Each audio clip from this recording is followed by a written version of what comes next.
इस 5 साल में तो 2 साल कोविड में ही चला गया, मगर अभी चुनावी वर्ष है और जैसे कि शुरुआत में आपने कहा राजनीति करते हैं, आप भी राजनेता हैं, आप भी राजनीति करेंगे, तो वही काम उन्होंने करने का कोशिश किया है, यहाँ पे राजनीति करने का कोशिश किया है। हाल ही फिलहाल आपने एक चैनल में कॉन्क्लेव को देखा होगा, लगभग 8 घंटा का सेशन था, 8 घंटा।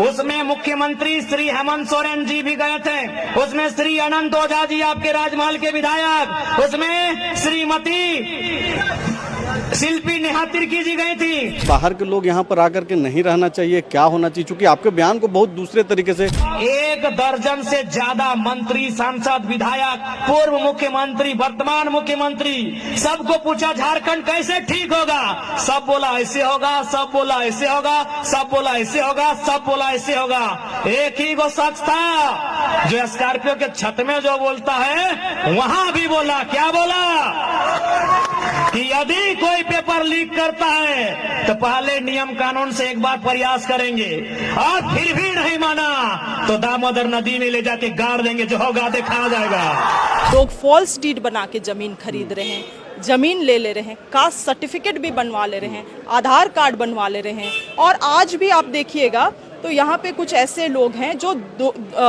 दोनों राज्यों का लाभ लेते हैं, वोटर आईडी कार्ड बनाते हैं, झारखंड में भी वोट देते हैं, बिहार में भी जाके, यूपी में भी जाके वोट देते हैं, तो और राशन कार्ड भी यहाँ भी बनाते हैं, यहाँ से राशन लेते हैं, उनके परिवार वहाँ से भी राशन लेते हैं। तो यहाँ के लोगों का अधिकार कहाँ जाएगा, यहाँ के लोगों का प्रतिनिधित्व कहाँ जाएगा? आज जमीन कोलियरी के नाम से, कोयला खनन के नाम से जमीन दिए के काम के कर लाए, झारखंड के जनमानस कर गोड्डा के ललमटिया में, देवघर के चित्रा में, और धनबाद बोकारो के नाम ही मत ले, पूरा धनबाद बोकारो यानी कोलियरी। गोड्डा के ललमटिया में, देवघर के चित्रा में, धनबाद बोकारो, रामगढ़, हजारीबाग, चतरा तक खामनी के जमीन में कोलियरी, लेकिन ओकर वैकेंसी कलकत्ता से निकल हो, यही झारखंड के दुर्भाग्य है। और मैंने इस बात को जाहिर किया और आज भी मैं इस मुद्दे से अडिग हूँ, but this has nothing to do with Bangladeshi घुसपैठिया,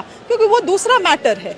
ये बिल्कुल चिंता के विषय है कि आदिवासियों की संख्या कैसे खास करके राजधानी में, पूरे झारखंड में कम हो रही है। इस पे आपकी सरकार को भी काम करना चाहिए, आपको भी काम करना चाहिए। जितना भी नेता है आज उसके पास नहीं करने से भी अरबपति है, ठीक है, लोग छुपा के पैसा रखा है, लेकिन ये आपको मालूम है कि जो 20 साल पॉलिटिक्स किया है अरबपति से कम नहीं है।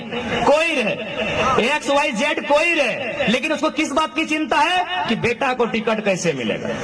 अरबपति विधायक, अरबपति सांसद, अरबपति मंत्री, अरबपति मुख्यमंत्री, उसको चिंता है कि मेरा बेटा को टिकट कैसे मिलेगा, मेरी पत्नी को टिकट कैसे मिलेगा, मेरी XYZ को टिकट कैसे मिलेगा,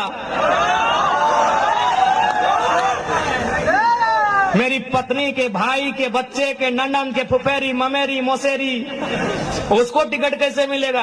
लेकिन आपको चिंता है ही नहीं कि मेरे बच्चे जो हजारीबाग पढ़ने गए हैं, मेरे बच्चे जो दुमका के हॉस्टल में पढ़ते हैं, मेरे बच्चे जो धनबाद पढ़ने गए हैं, उनकी परीक्षा का क्या होगा, ये आपको चिंता नहीं है। जनसंख्या लगातार आदिवासियों का घटता जा रहा है और इस रिसर्च में ये दिया हुआ भी है कि विशेष रूप से जो प्रखंड बिहार से सटे हुए हैं और जो प्रखंड, जिन प्रखंडों में कोयला का खनन होता है, उनमें बाहरी आबादियों का आना आवागमन अधिक हुआ है, वहाँ लोग बसे हैं और जिसके कारण, और दूसरा कारण रोजगार है, इसलिए आप नहीं, दूसरा कारण ये भी है आदिवासियों का पलायन भी हुआ है। तो रोजगार उन आदिवासियों को क्यों नहीं मिला? जब कोयला ही तोड़ना था तो बाहर से आप लोगों को लाके कोयला तोड़ा रहे हैं। जो लोग अब सोच रहे हैं कि झारखंड सुधारेंगे, वो अपने परिवार को सुधारने में व्यस्त है। आपको क्या लगता है कि चंपई सोरेन जी, हमारे राजाउल भाई ने बढ़िया लिखा था कि चंपई सोरेन जो बीजेपी में चले गए कि जेएमएम में मान सम्मान कमी नहीं, कारण था कि चंपई जी को जेएमएम में केवल चंपई सोरेन को लड़ना था, बीजेपी में चले गए, अब अपन बेटवा बाबूलाल सोरेन को भी घाटशिला से लड़ाने जा रहे हैं। यानी जो इंसान 25 साल तक सत्ता में, राजनीति में रहा, जो इंसान 2 टर्म मंत्री, 1 बार मुख्यमंत्री रहा, जो इंसान आज विगत 25 सालों से अपने क्षेत्र का विधायक बन के है, उसको भी चिंता है अपने बेटे की, और आपको है ही नहीं तो आप समझो। क्योंकि मैं इसी माटी की पुत्री हूँ, तो मुझे फर्क पड़ता है। मुझे हमेशा इस बात का जो एक नाराजगी बना रहता है, मगर उसको किस तरह से एक साथ तोड़ मरोड़ने का कोशिश किया गया और ना ही किसी की तुलना किसी और से किया है। मगर अभी चुनावी वर्ष है और जैसे कि शुरुआत में आपने कहा राजनीति करते हैं, आप भी राजनेता हैं, आप भी राजनीति करेंगे।